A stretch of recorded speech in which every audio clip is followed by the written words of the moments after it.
사도행전의 흐름을 간단하게 다시 한번 잡고 또 이어서 말씀을 계속 나누도록 하겠습니다. 사도행전의 우리가 키워드는 뭐냐면 바로 성령님입니다. 할렐루야. 사도행전의 다른 별명은 성령행전. 할렐루야. 할렐루야. 네, 우리 크게 한번 아멘 해봅시다. 할렐루야. 아멘. 사도행전은 성령행전입니다. 앞에 있는 사도행전 1장 8절 말씀을 같이 읽어보겠습니다. 시작. 오직 성령이 너희에게 임하시며 너희가 권능을 받고 예루살렘과 온 유대와 사마리아와 땅끝까지 이르러 내 증인이 되리라. 아멘. 그리고 로마서 8장 14절을 제가 읽어드리면 무릇 하나님의 영으로 인도함을 받는 사람은 곧 하나님의 아들이라 라고 말씀하십니다. 그러니까 믿음의 성도 저와 여러분은 우리의 삶은 성령의 인도하심을 따라 살아가는 삶이라는 것입니다. 이 성령의 인도하심을 따라 살아가는 그 삶은 어떠한 삶으로 인도를 받냐면 우리가 읽었던 사도행전 1장 8절처럼 증인이 되는 삶, 복음의 증인이 되는 삶으로 반드시 성령님은 우리를 인도하십니다. 예수님이 이렇게 약속을 하셨기 때문에 할렐루야. 그 말씀대로 성령의 인도하심을 받는 삶은 복음의 증인된 삶을 살게 되는데 이 복음의 증인의 사명은 열심히 전도하고 일을 하는 어떤 그런 차원이 아니라 그런 것들 그러한 모습으로 나타날 수 있지만 이 복음 증거의 사명은 본질적으로 무슨 사명이라고 그랬어요? 사랑하는 사명입니다. 할렐루야. 아버지의 마음을 알아서 아버지가 애타게 찾는 그 집 나간 탕자, 아버지의 마음을 헤아리는 아들은 아버지가 얼마나 그 아들을 기다리는지 알잖아요. 집에서 열심히 일했지만 착실하게 살았지만 아버지의 마음을 몰랐던 첫째 형은 아버지가 둘째 아들을 환대할 때 불평불만을 하죠. 나한테는 해준 게 뭐냐. 우리가 종교적으로 열심히 사는 것을 기뻐하시는 것이 아니라 하나님 아버지의 마음을 우리가 알고 그 사랑을 전하는 것을 하나님께서 기뻐하십니다. 그래서 성령의 인도하심 따라 우리가 복음의 증인이 된 삶은 곧 본질적으로 사랑하는 삶이다 라고 말씀을 드렸습니다. 이 사랑이라는 것은 사람을 움직이는 가장 강력한 힘입니다. 사람을 움직이는 강력한 힘 중에 하나가 또 두려움이 있어요. 두려워서 막 이사도 가고 두려워서 뭐 보험도 들고 두려움이 우리의 삶을 움직이는데 그 두려움을 이기는 것이 뭐냐면 사랑이는 거예요. 사랑하는 내 자녀를 살리기 위해서 막 물에도 뛰어들고 그러잖아요. 내 생명의 위협을 느껴도 그 사랑 때문에 그 두려움을 이기는 것이 인간입니다. 이 사랑하는 사람은 얼굴 표정부터 다릅니다. 사랑에 빠진 사람을 보면 얼굴 표정부터 다르고 그리고 누군가를 막 사랑하고 흠모하고 그 사람을 생각하면 마음이 어때요? 마음이 즐겁죠. 싱글벙글하고 기쁨과 감사가 넘치게 되는 것입니다. 그리고 누군가를 사랑하면 그 사람을 위해서 뭔가를 해주고 싶잖아요. 내가 누군가를 예를 들어서 뭐 어떤 사람이 자동차를 너무 사랑해. 요번에 새로운 자동차를 뽑았어. 이 자동차를 너무 사랑하면 어떻게 이 자동차를 더 꾸밀까? 어떻게 튜닝하고 어떤 거를 막 설치할까? 내가 내 성경책을 너무 사랑해. 그럼 성경책 껍데기도 바꾸고 어떻게 하면 더 성경책을 잘 꾸며줄까? 그런 생각들을 우리가 자연스럽게 하게 됩니다. 그와 마찬가지로 누군가를 사랑하게 되면 우리 안에 그런 소원들이 일어나는 것이에요. 그것이 우리의 삶을 열정적으로 살아가게 만드는 힘이 되는 것입니다. 할렐루야. 우리가 성령의 인도하심을 따라 살아가면 직장에서든 가정에서든 학교에서든 어느 곳에든지 사랑의 통로가 되고 또 중보의 통로가 되고 복음의 통로가 되고 섬김의 통로가 되는 줄로 믿습니다. 여러분들이 날마다 내가 무엇을 위해 지금 살고 있는가를 돌아보셔야 됩니다. 그냥 살아가는 대로 습관대로 그냥 죽지 못해 마지 못해 그냥 닥치는 대로 그냥 입에 풀칠하기 위해 우리가 사는 것이 아니라 그런 현실을 우리가 피할 수 없죠. 현실을 항상 마주해야 되겠지만 현실에 우리가 충실해야 되겠지만 우리가 궁극적으로 내가 무엇을 위해 사는지 내가 어떻게 살고 있는지 무엇을 따라 살고 있는지 내 마음을 사로잡고 있는 것이 무엇인지 그것을 항상 점검하시기를 바랍니다. 성령님과 동행하지 않는 삶은 어쩌면 생명력을 잃어버린 삶인 것입니다. 믿음의 성도가 성령님을 따라 살지 않는다는 것은 내가 살아있으나 죽은 자와 같이 생명력을 잃어버린, 마음의 기쁨, 감사, 평강, 열정을 잃어버린 삶이 되는 것입니다. 이 밤에 주님의 말씀을 붙잡고 기도하시며 성령 충만함을 받으시길 바랍니다. 사도행전 1장에는 이 약속한 성령을 기다리라 라고 말씀하시고, 2장에서는 이제 오순절에 약속하신 성령이 강림하시는 장면이 나옵니다. 그리고 예루살렘의 초대교회가 시작이 됩니다.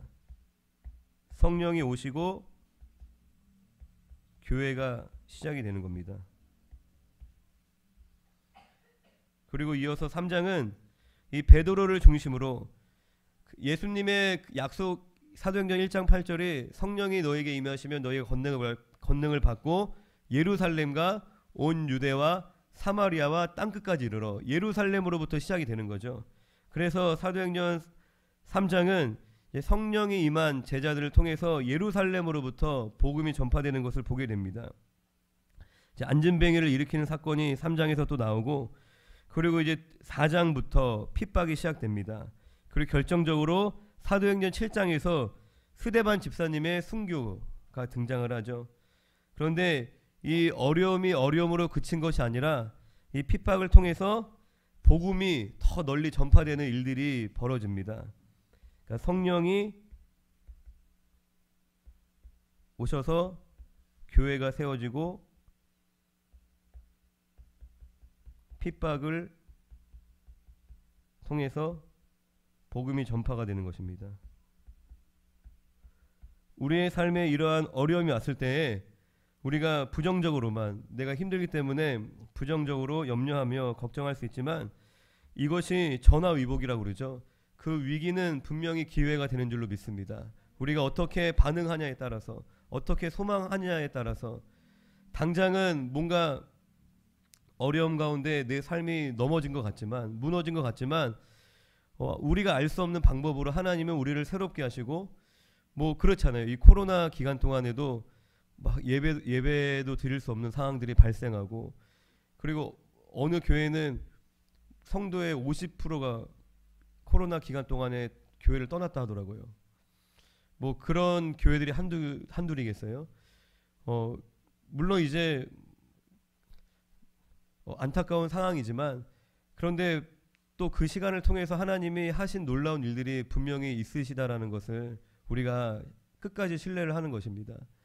내 믿음이 진짜인지, 내가 정말 주님을 온전히 예배하고 사랑하고 있었는지, 또 우리를 뭔가 각성시키시고 또 우리를 다시 돌아볼 수 있는 또 좋은 계기가 됐죠. 할렐루야. 어쨌든지 간에 우리에게 허락하신 이 모든 핍박은 그 한 단계 도약을 위한 하나님이 허락하신 준비의 과정인 줄로 믿습니다.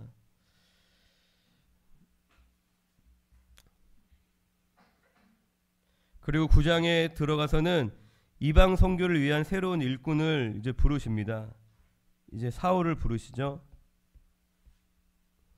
다메섹이라는 도시로 가던 길에 이제 사울에게 부활하신 예수님이 이제 나타나십니다. 그리고 10장은 이방인 이 고넬료의 가족이 구원을 받는 사건이 나타납니다. 이 베드로와 이 고넬료가 동시에 환상을 보죠. 그게 뭘 이야기하냐면 하나님께서 계획하시고 인도하신 일이라는 것입니다. 이 고넬료 가족의 구원은 굉장히 중요한 의미가 있죠. 이 이방인 전도에 굉장히 이 사건이 튼튼한 기반이 되는 것입니다. 당시 유대인들은 이방인들에 대해서 배타적이고 선민의식이 매우 강했는데, 이 사건을 통해서 복음의 문이 이방인들에게 열리게 되는 중요한 계기가 되었고, 또한 예수님께서 약속하신 사도행전 1장 8절의 말씀이 또 성취되는 예루살렘과, 앞서 이제 이야기하지 않았는데 8장에서는 예루살렘과 유대를 넘어서 이제 사마리아로 복음이 전파되는 이야기가 나오죠. 예수님이 말씀하신 그대로 예루살렘에서 오순절에 예루살렘에서 시작된 그 복음이 사마리아로 전파되고, 그리고 이방으로 뻗어나가는 것을 보게 됩니다. 11장에서는 그 스데반 집사님의 순교로 흩어진 성도들이 세운 안디옥 교회가 소개가 됩니다. 그리고 드디어 13장에서는 다메섹 도상에서 부활하신 예수님을 만나고 회심한 그 바울을 통해서 1차 전도 여행이 시작됩니다. 사도행전 13장 2절을 같이 한번 읽어보겠습니다. 시작. 주를 섬겨 금식할 때에 성령이 이르시되 내가 불러 시키는 일을 위하여 바나바와 사울을 따로 세우라 하시니, 중요한 거는 성령이 이르시되, 성령이 임하시고 성령으로 거듭나게 하시고 성령이 지시하시고 성령이 모든 사역을 이끌어 가시는 것을 사도행전을 통해서 우리가 거듭거듭 보게 됩니다. 네, 1차 전도 여행의 경로를 이제 간단하게 살펴보면, 여기 있는 수리아 안디옥, 여기가 그 사도행전 11장에 나오는 안디옥 교회입니다. 선교적인 교회죠. 이 안디옥 교회에서 바나바와 바울이 파송을 받아서 이 녹색 경로로, 이쪽 지역은 소아시아라는 지역입니다. 소아시아, 지금의 터키. 터키에 한번 이제 가본 적이 있는데, 이 성경에 나오는 지명들을 아직도 뭐 갑바도기아, 이고니온 이렇게 사용하는 곳들이 참 많더라고요. 어쨌든 1차 전도 여행은 소아시아를 중심으로 지금의 터키 지역에서 사도 바울이 전도 여행을 하였습니다. 요렇게 녹색으로 더베까지 갔다가 다시 자신들이 전도했던 교회를 돌아오면서 다시 한번 재방문을 하죠. 다시 한번 방문하면서 격려하죠. 너희가 많은 핍박을 받을 것이다, 많은 고난을 받을 것이다 격려하고 다시 수리아 안디옥으로 돌아오게 됩니다. 네, 그리고 나서 이제 15장에서는 예루살렘 회의가 벌어지죠. 이방인들 구원에 대한 문제, 유대인들은 할례를 받아야 된다, 이들이 율법을 지켜야 된다, 뭐 이제 그런 것들을 주장하였는데, 예루살렘 총회를 통해서 오직 구원은 믿음으로만 말미암는 것이다. 그리고 하지만 그리스도인이 된 이방인들이 또 성도로서 아름다운 삶을, 품위 있는 삶을 살 수 있도록 여러 가지 권면들을 담은 편지를 가지고 이제 사도 바울이 2차 전도 여행을 떠나는 것입니다. 네. 사도행전 이제 16장 4절 5절을 같이 한번 읽어보겠습니다. 시작. 여러 성으로 다녀갈 때에 예루살렘에 있는 사도와 장로들이 작정한 규례를 그들에게 주어 지키게 하니, 이에 여러 교회가 믿음이 더 굳건해지고 수가 날마다 늘어가니라. 이제 바울이 이제 바나바하고 싸웠죠. 1차 전도 여행 때 그 마가 요한, 바나바의 사촌인 마가 요한이 중간에 떠난 일로 사도 바울이 굉장히 이제 실망을 했는데, 2차 전도 여행을 출발하기 앞서서 이 마가 요한을 데리고 가냐 마느냐 문제로 이제 다투게 되어서 바울은 이제 신라와 함께 2차 전도 여행을 떠나게 됩니다. 그리고 지난주에 이제 봤던 것처럼 전도 여행을 이제 시작하는 단계에서 디모데를 만나게 되죠. 그래서 바울과 신라와 디모데가 함께 2차 전도 여행을 떠나게 되었습니다. 여러 교회들을 방문하며 사도와 장로들이 작성한 규례를 그들에게 주어 지키게 하였다고 합니다. 이건 뭐냐면 그 15장에 예루살렘 총회에서 결의했던 그 내용들인 것입니다. 그것을 이제 교회들에게 주어서 지키게 하였더니 결과가 어떻게 됐어요? 교회가 믿음이 더 굳건해지고 수가 날마다 늘어갔다라고 증거하고 있습니다. 이 규례의 내용은 아까 이제 말씀드렸지만, 그리스도인들의 어떤 신앙과 삶의 원칙이 되는, 원리가 되는 중요한 내용들입니다. 그래서 이 예루살렘 총회에서 결의가 된 이 규례는 나중에 초대교회의 교리로 정착이 됩니다. 기독교 교리로. 신앙생활에 우리가 간절함도 매우 중요하지만 더 중요한 것은 뭐냐면 우리의 신앙생활에 내용이 있어야 됩니다. 믿는 바의 내용이 분명해야 됩니다. 올바른 기준과 원칙을 가지고 신앙생활을 우리가 해야지 신앙의 연수가 흐르면 흐를수록 뭔가 삶이 구체화되고 뭔가 더 열매 맺고 우리의 믿음이 성장할 수 있는 것입니다. 우리가 그때그때 마음에 주시는 감동을 따라 성령의 인도하심을 받을 수도 물론 있지만, 우리가 올바른 기준인 말씀이 없다면 어쩌면 신비주의자와 같은 우리의 느낌, 감각적으로 신앙생활을 하는 것이 될 수도 있다는 것입니다. 오늘날 교회에도 이 교리가 매우 필요합니다. 더욱이 지금 시대는 다양한 세계관들이 이 성경의 가르침을 위협하고 있는 그런 시대입니다. 잘못된 사상과 가르침이 누룩처럼 우리 안에 조금씩 퍼져서 우리의 믿음을 갉아먹고 있는 것입니다. 점점 주님과 멀어지게 하고 있습니다. 이럴 때일수록 성도는 하나님의 말씀을 가까이 해야 하는 줄로 믿습니다. 말씀을 날마다 읽고 말씀을 묵상하고 말씀을 연구하시는 우리 사랑하는 성도님들이 되시기를 주님의 이름으로 부탁드립니다.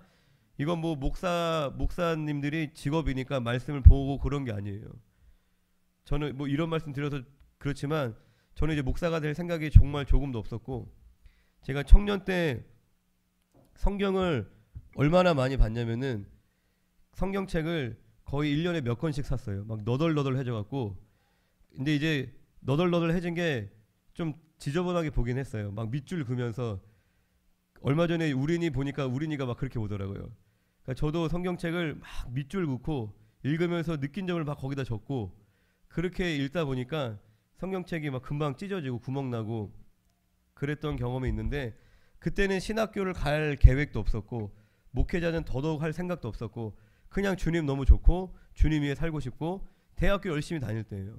대학교 열심히 다니면서, 근데 말씀이 우리의 영혼의 양식인 것입니다. 성도가 말씀이 없다면 어쩌면 영양실조에 걸린 거예요.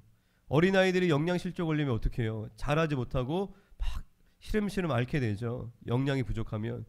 우리가 영적인 영양이 부족하면 우리가 하나님의 뜻대로 우리가 사랑하며 살아갈 힘이 우리에게 없는 것입니다.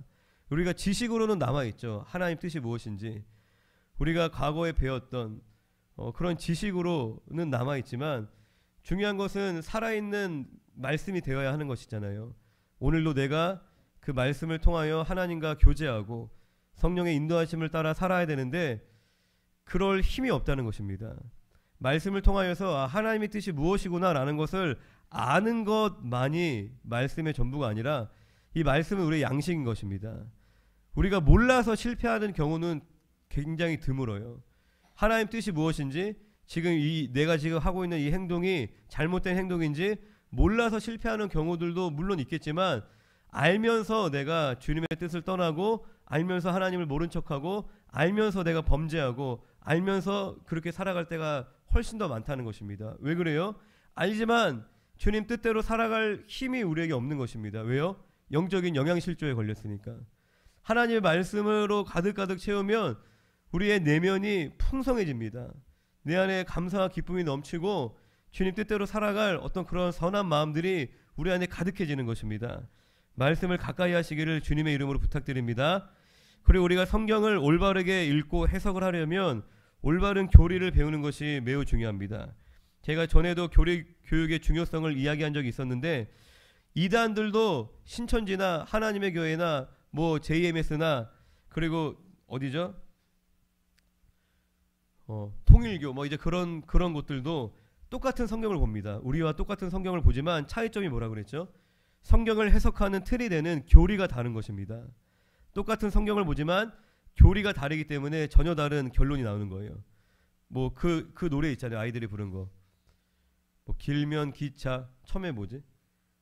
원숭이 엉덩이는 빨개, 빨가면 사가, 쭉쭉쭉 가다가 나중에 백두산까지 가잖아요.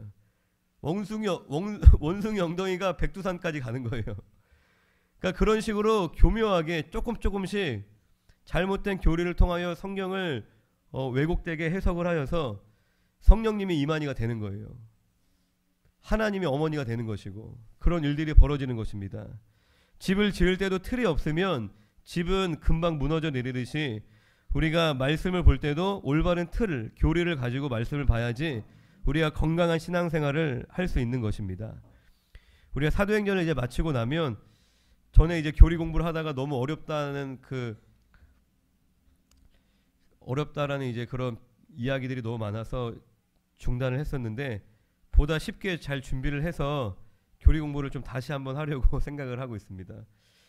어쨌든 교리 공부가 너무나 중요합니다. 우리의 신앙의 뼈대를 세워주는 것이기 때문에 말씀이 우리 안에 채워져야 우리가 성령 충만함을 받을 수 있고, 이 말씀을 삶의 원칙으로 살아갈 때에 우리가 반석 위에 세운 집과 같이 흔들리지 않는 단단한 신앙, 단단한 인생이 되는 줄로 믿습니다. 이어서 6절에서 8절까지를 같이 읽어보겠습니다. 시작. 성령이 아시아에서 말씀을 전하지 못하게 하시거늘 그들이 부르기아와 갈라디아 땅으로 다녀가 무시아 앞에 이르러 비두니아로 가고자 했으되 예수의 영이 허락하지 아니하시는지라 무시아를 지나 드로아로 내려갔는데,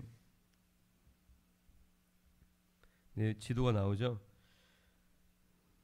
여기 말씀을 보면 성령이 아시아에서 말씀을 전하지 못하게 하시거늘 그들이, 사도 바울 일행이, 여기 보면 부르기아가 나옵니다. 부르기아와 갈라디아 땅으로 다녀가 무시아 앞에 이르러, 무시아가 여기죠. 이제 비두니아로 가고자 했으되 예수의 영이 허락하지 아니하시는지라 무시아를 지나 드로아로 내려갔는데, 드로아가 여기죠. 그러니까 여기 무시아에서 비두니아로 가려고 했는데 예수의 영이 허락하지 않았대요. 이쪽은 어디죠? 아시아입니다. 아시아로 가려고 했는데 예수의 영이 허락하지 않았다라고 말씀을 하고 있습니다. 아까 1차 전도여행 지역은 어디였죠? 이 갈라디아를 중심으로 바울의 1차 전도여행은 여기 소아시아라고 그랬죠.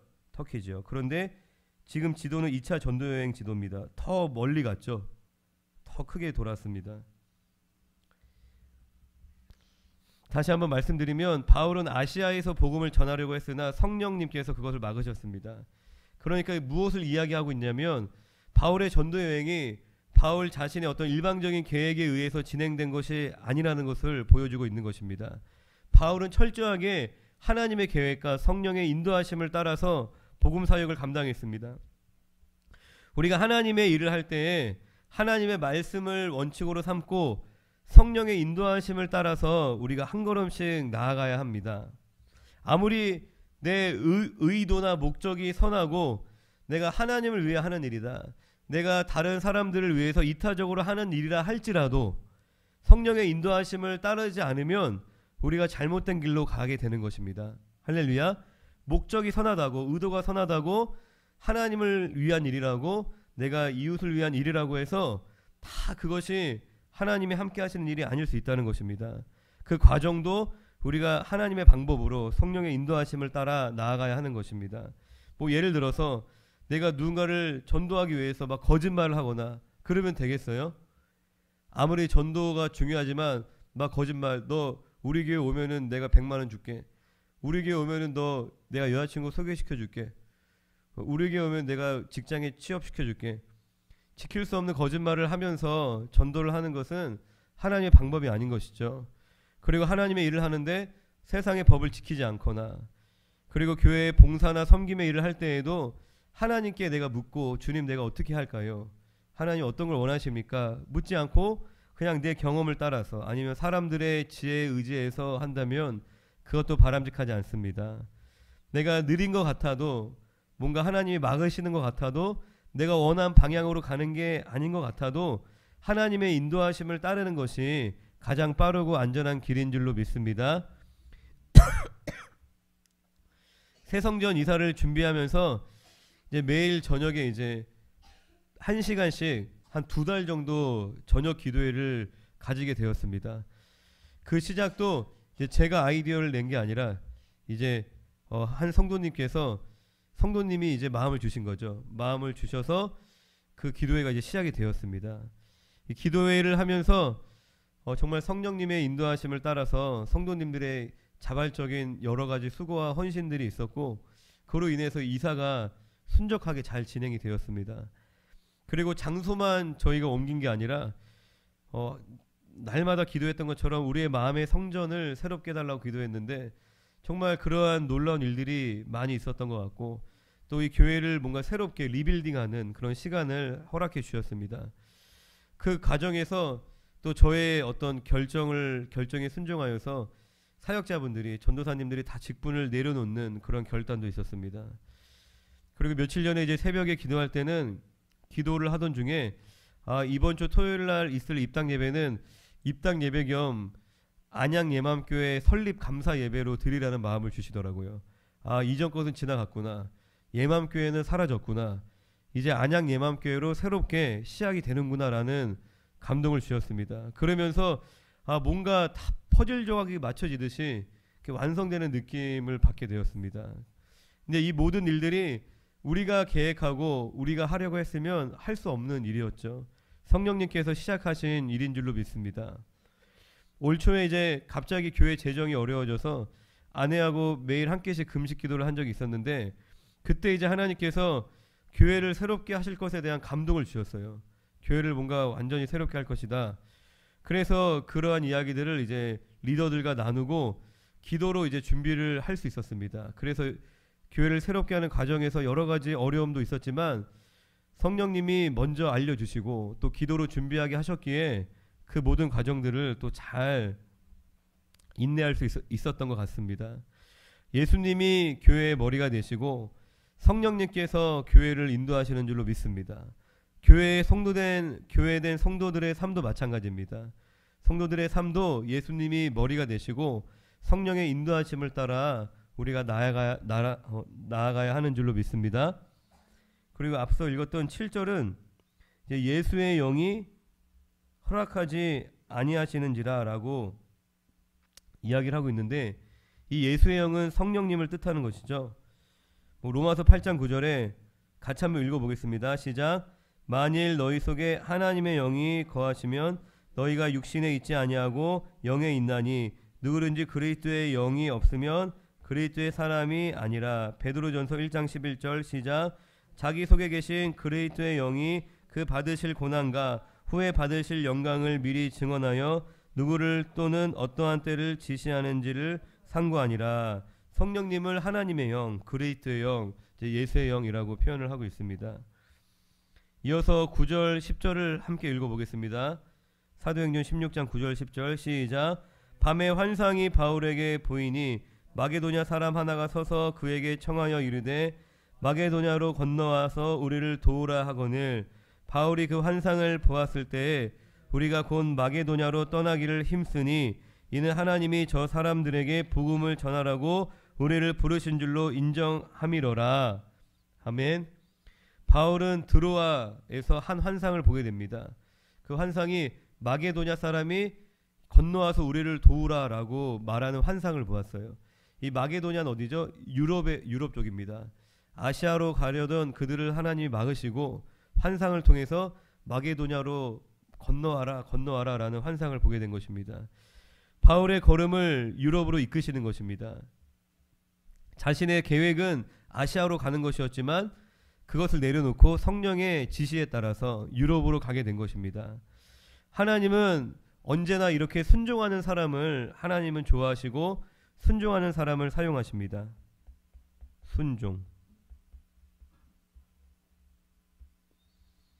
순종하는 삶을 사는 것이 곧 믿음의 삶인 것이죠. 할렐루야. 똑똑하고 능력 있는 사람보다 하나님은 순종하는 사람을 좋아하시는데, 우리가 순종하는 삶을 살기 위해선 먼저 기도해야 합니다. 하나님의 뜻에 우리가 민감해야겠죠. 하나님께 순종을 하려면 하나님의 뜻과 마음을 아는 것이 먼저입니다. 우리가 평상시에 기도 생활을 하지 않다가 어떤 중요한 일을 앞두고 갑자기 기도하려고 하면 하나님의 뜻을 온전히 깨닫는 것이 어렵겠죠. 우리가 하나님의 뜻에 민감하려면 우리가 평상시에 항상 깨어있고 우리가 경건의 삶을 계속 잘 살아가야 합니다. 그래야지 어떤 일을 만났을 때 직감적으로 하나님의 뜻을 쉽게 깨닫는 것이에요. 할렐루야. 그리고 마귀의 속임도 쉽게 느끼고, 그러니까 영 분별이 생기는 것입니다. 하나님의 뜻을 우리가 깨닫게 된다면 그 다음은 그 하나님의 뜻 앞에 내 뜻을 내려놔야 합니다. 자기의 생각과 뜻이 없는 사람은 없습니다. 그런데 내 욕심과 고집을 버리지 못한다면 성령의 인도하심에 우리가 순종할 수 없습니다. 성도에게 또한 매우 중요한 덕목은 내려놓음이죠. 우리가 순종하기 위해서 반드시 필요한 게, 우리 한번 따라해 볼까요? 순종, 내려놓음. 이 두 가지만 잘하면 끝이에요, 사실. 그냥 우리는 도구기 때문에, 통로기 때문에 내가 뭘 애쓰고 수고하고, 물론 이제 우리가 순종하기 위해서, 주님 맡겨주신 사명 감당하기 위해서 우리가 수고하고 애쓰지만 가장 중요한 본질이 그냥 순종 잘하면 됩니다. 그리고 순종 잘하려면 뭘 잘해야 돼요? 내려놓음을 잘하면 돼요. 내 고집, 내 계획, 내 생각 잘 하나님 앞에 내려놓으면 되는 것입니다. 근데 그게 너무나 어려운 일이죠. 내 욕심을 내려놓지 못해서 막 주변 사람들을 힘들게 할 수도 있습니다. 그리고 내 삶이 내 욕심 때문에 반복적으로 어려움에 처할 수도 있는 거예요. 평탄하게 잘 살다가 욕심을 부려서 또 어려움에 처할 수도 있고, 그리고 내 자존심을 내려놓지 못해서 또 누군가와 원수로 지낼 수도 있는 것입니다. 자기를 부인하고 성령의 인도하심을 따라 순종하는 우리 사랑하는 성도님들이 되시기를 주님의 이름으로 부탁드립니다. 인간의 눈에는 불가능하고 상황과 조건이 맞지 않을지라도 하나님의 계획은 반드시 성취가 되는 줄로 믿습니다. 이런 바울의 내려놓음과 순종을 통해서 이 유럽과 전 세계가 복음화되는데 이 초석을 놓을 수 있었던 것입니다. 사도 바울도 인간적인 결함이 없지 않았습니다. 다윗도 하나님의 마음에 합한 자라고 불렸던 다윗도 밧세바를 범하는, 그냥 평범한 일반인들도 범하지 않는 중범죄를 지었죠. 다윗이. 하나님은 도덕적으로 흠이 없고 완벽한 사람을 쓰시는 것이 아닙니다. 사람의 생각과 하나님의 생각이 많이 달라요. 더 중요한 하나님의 기준은 뭐냐면 순종하는 사람이에요. 상대적으로 좀 더 깨끗하나 좀 더 더럽나 차이는 있겠지만 하나님 보시기에는 다 뭐예요? 다 소망 없는 죄인이에요. 도토리 키재기예요. 우리끼리 아유 저 TV에 나오는 범죄자 나쁜 놈, 아유 어떻게 저런 파렴치한 행동을 했어?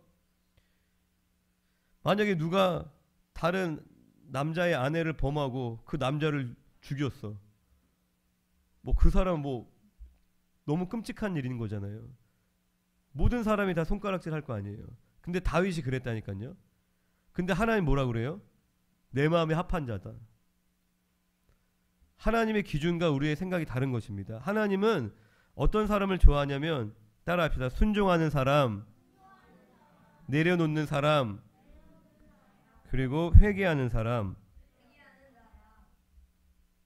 내가 완벽하지 않아도, 내가 윤리 도덕적으로 내가 완벽하지 않아도 내가 열심히 회개하고 열심히 내려놓고 열심히 순종하면 하나님이 그 사람을 기뻐하시고 위대하게 사용하시는 겁니다. 물론 오해하시면 안 돼요. 아, 그냥 순종만 하면 되는구나. 그냥 뭐 술 먹고 담배 피고 그냥 별의별 짓 다 하고 순종만 하면 되는구나. 방탕한 사람을 쓰신다는 말이 절대 아닙니다. 하나님께 순종하는 사람이면 그 삶이 바뀌겠어요? 안 바뀌겠어요? 물론 출발이 연약할 수 있습니다. 연약한 상태에서 주님 만날 수 있어요. 내가 뭐 예를 들어서 가정 환경이 불우하고 내가 부모님께 잘 돌봄받지 못하고 많은 상처를 가지고 그렇게 내가 자라왔어요. 그러면은 얼마나 연약한 게 많겠어요. 내 삶에 얼마나 되어지지 않는 게 많이 있겠어요. 그런 가운데 주님을 만날 수 있잖아요. 주님 만났다고 하루아침에 그 사람이 확 바뀌어요? 갑자기 그 사람의 인격이 이렇게 확 성장하나요? 그러지 않습니다. 그런데 그렇게 연약하고 여전히 불의한 모습이 있지만 그 모습 그대로 하나님께 순종하면 쓰세요, 안 쓰세요? 쓰신다니까요.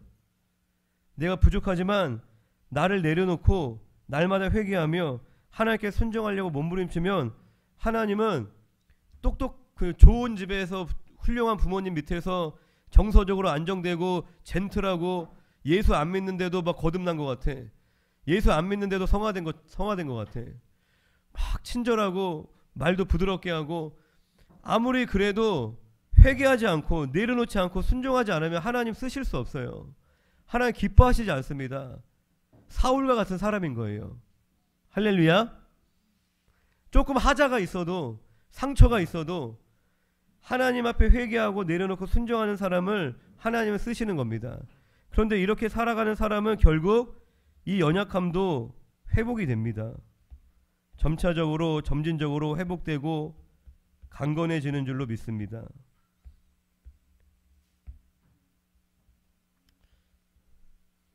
사무엘상 15장 22절에 사무엘이 이르되 여호와께서 번제와 다른 제사를 그의 목소리를 청종하는 것을 좋아하심 같이 좋아하시겠나이까.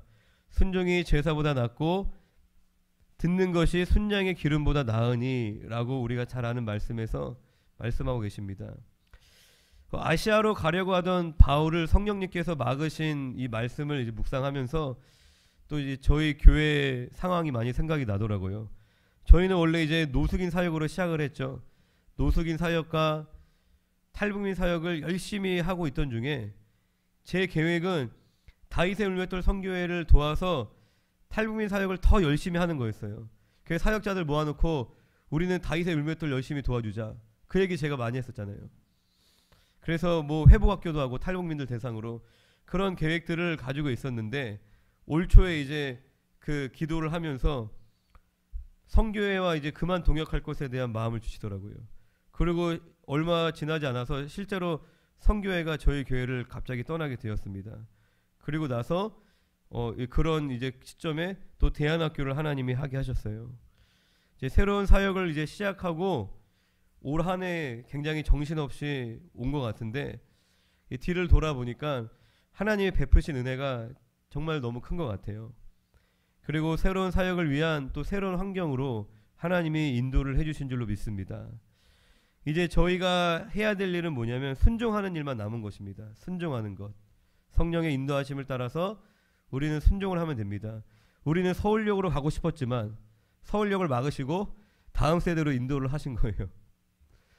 와서 도우라 지금 다음 세대 위험하다 감동을 주셔갖고 다음 세대로 이제 순종하며 나아가려고 합니다. 다음 세대 교육의 전문가도 아니지만 부족한 것도 참 많지만 내 자녀 감당하는 것도 힘들지만 우리가 성령의 인도하심에 순종하면 하나님이 역사하실 줄로 믿습니다. 11절 12절을 같이 한번 읽어보겠습니다. 시작. 우리가 드로아에서 배로 떠나 사모드라게로 직행하여 이튿날 네아폴리로 가고 거기서 빌립보에 이르리니 마게도냐 지방의 첫 성이요 또 로마의 식민지라. 이 성에서 수일을 유하다가 이제 바울 일행은 이제 빌립보라는 지역으로 도착합니다. 여기 드로아에서 꿈에 마게도냐 사람이 일로 와서 도와달라고 나왔다고 그랬죠. 환상 중에. 그래서 유럽으로 넘어가서 이제 빌립보라는 지역으로 도착을 한 겁니다.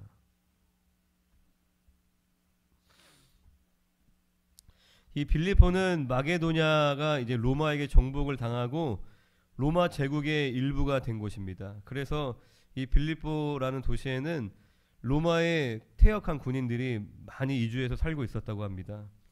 13절 14절을 같이 한번 읽어보겠습니다. 시작. 안식일에 우리가 기도할 곳이 있을까 하여 문밖 강가에 나가 거기 앉아서 모인 여자들에게 말하는데 두아디라시에 있는 자색 옷감 장사로서 하나님을 섬기는 루디아라 하는 한 여자가 말을 듣고 있을 때에 주께서 그 마음을 열어 바울의 말을 따르게 하신지라. 바울 일행이 기도할 곳을 찾아서 강가로 가게 됩니다. 원래 사도 바울은 도시를 방문하면 회당을 중심으로 사역을 하였죠. 안식일인데 안식일에 회당에 가서 유대인들을 대상으로 사역을 하였습니다. 그런데 빌립보에는 회당이 없었던 것입니다. 당시 이제 유대인의 법으로는 회당을 구성하려면 남자 세대주가 10명 이상이 돼야지 회당을 구성할 수 있도록 허락을 해줬는데 이 빌립보라는 지역에는 유대인들이 거의 살지 않았음을 알 수 있습니다. 이 강가에서 거기 앉아 모인 여자들에게 이제 바울이 이야기를 합니다. 근데 그 중에 루디아라고 하는 여인이 바울의 말을 듣고 따르게 되었습니다. 그러니까 거기 모인 여자들에게 여러 사람에게 복음을 이야기했는데 그 복음을 받아들인 사람도 있고 받아들이지 않는 사람도 있었다는 것입니다. 그런데 이것이 어떤 전하는 사람의 기술이나 능력에 달려있는 것이 아니라 본문의 말씀처럼 루디아가 어떻게 바울의 말을 따르게 됐어요? 주께서 그 마음을 열어 바울의 말을 따르게 하신지라라고 말씀을 하십니다. 주님이 그 마음을 열어주셔야지만 그 복음을 듣고 따를 수 있게 되는 것입니다. 그래서 우리가 전도할 영혼을 위해서 어떻게 해야 돼요? 열심히 기도해야 합니다. 하나님 그 마음을 열어주시옵소서. 내가 투박하게 미숙하게 전한다 할지라도 주님이 마음을 여시면 그 복음을 받아들이는 것입니다. 고린도전서 3장 6절 7절을 한번 읽어보겠습니다. 시작.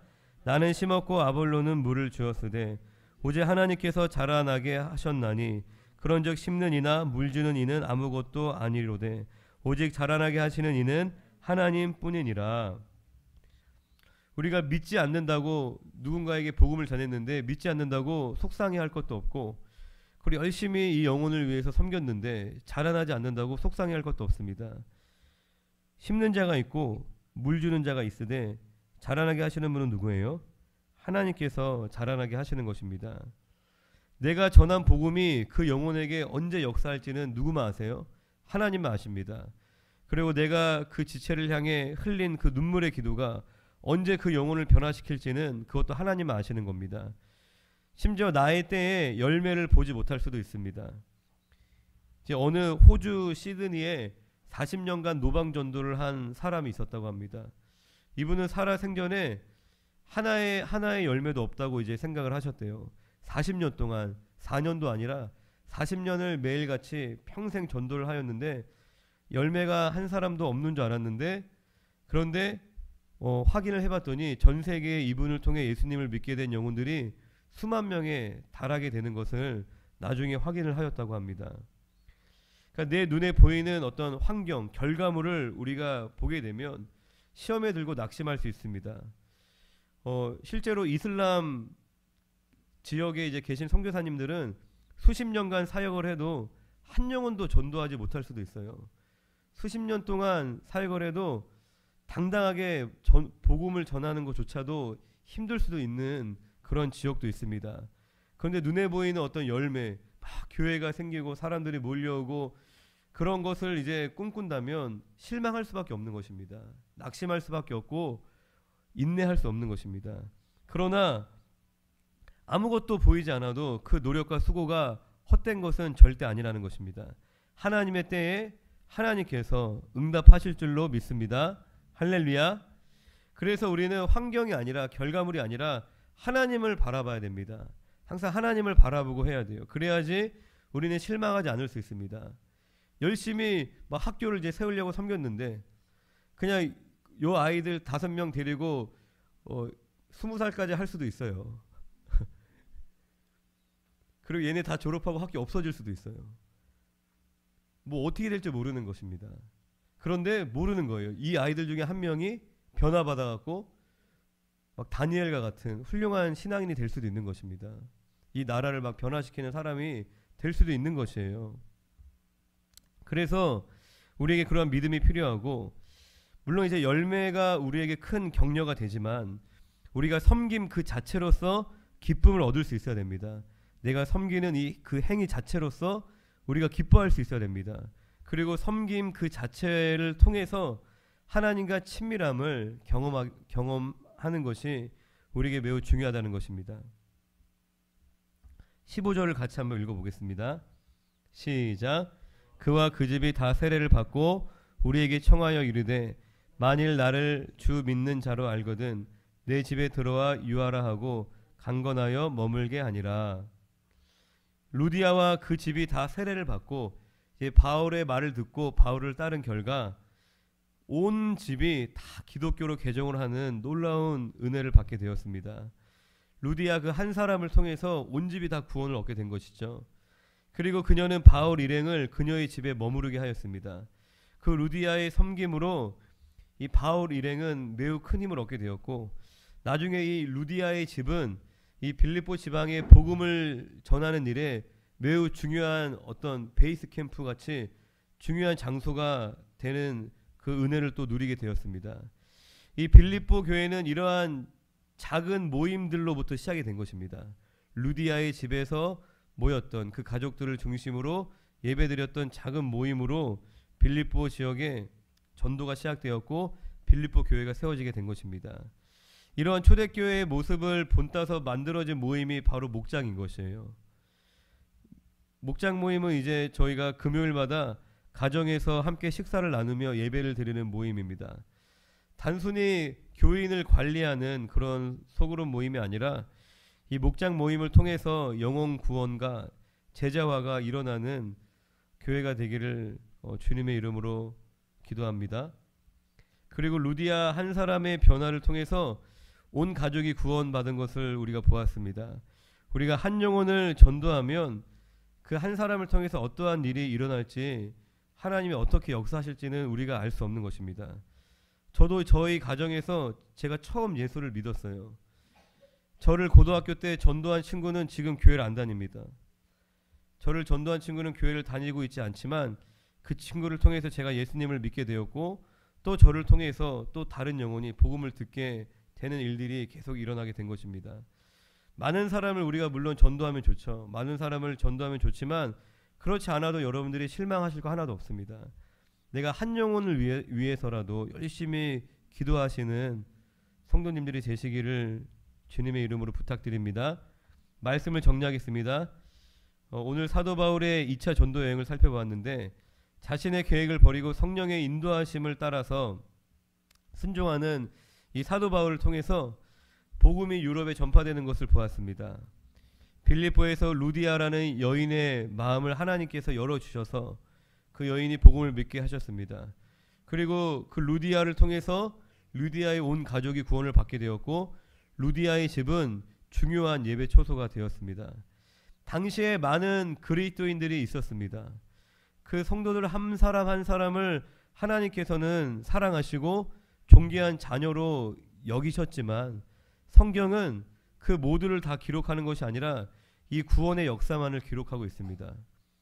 그 성도들 중에서는 세상에 큰 돈을 벌고 세상에서 큰 권세와 인기를 얻은 사람들도 있었지만, 그런 성도들에 대해서는 성경은 조명하지 않습니다. 가난하고 핍박을 당하며 이름도 없이 빚도 없이 복음을 위해 살아간 이들이 하나님 나라에서는 주인공인 줄로 믿습니다. 할렐루야. 세상은 나를 몰라줘도 하나님 나라에서는 다 그 사람만 보고 있는 거예요. 와, 기도한다. 와, 또 전도하러 나간다. 성도에게는 영생이 약속되어 있습니다. 이 밤에 성령 충만함을 받아서 영원한 하나님 나라를 소망하며 복음을 위해서 열심히 공부하고 열심히 일하며 전도하시는 우리 사랑하는 믿음의 성도님들 되시기를 주님의 이름으로 부탁드립니다.